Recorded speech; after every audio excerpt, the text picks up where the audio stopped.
Hi everyone, I can't tell you how happy I am to be back in Frankston after 2 weeks in Canberra. So welcome to this Dunkley Parliamentary wrap. It's been a huge 2 weeks in Parliament and obviously a huge 2 weeks at home. We've sadly seen unemployment figures yesterday of just over 7%, and the real unemployment figure when you add in the people that have dropped out of the labour market entirely of over 11%. So we know we're in a really tough time. Youth unemployment and women's unemployment in particular has really skyrocketed.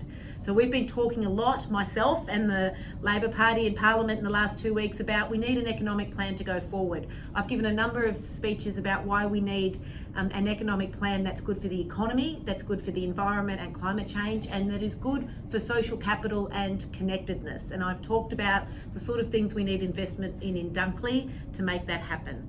I've given a speech about my concerns about gambling ads, particularly as they're linked to sport, and the influence on a young generation of locals who think that gambling and sport is intrinsically linked, and it really shouldn't be. I've talked about saving the ABC, building up the public service to deliver good policies for the future. Pines Football Club is having an All Abilities Come and Try Day soon, so I really want everyone to rally around that.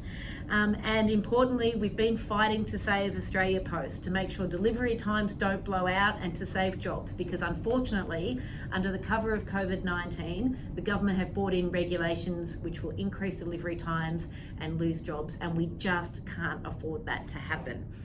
I've also given speeches about fixing our democratic system so that the trust that people have given recently to politicians to get through the public health crisis can continue, and importantly, how we can make sure we have social connectedness and look after the mental health of people in our electorate. 150 young people are on a 4 to 6 month waiting list for Headspace, so we have a lot of work to do.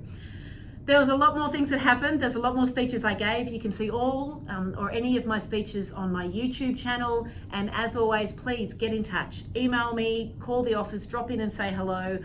No more Parliament until August. So I'd really love to hear from you about the things that you would like me to be working on here and when we go back to Canberra in August.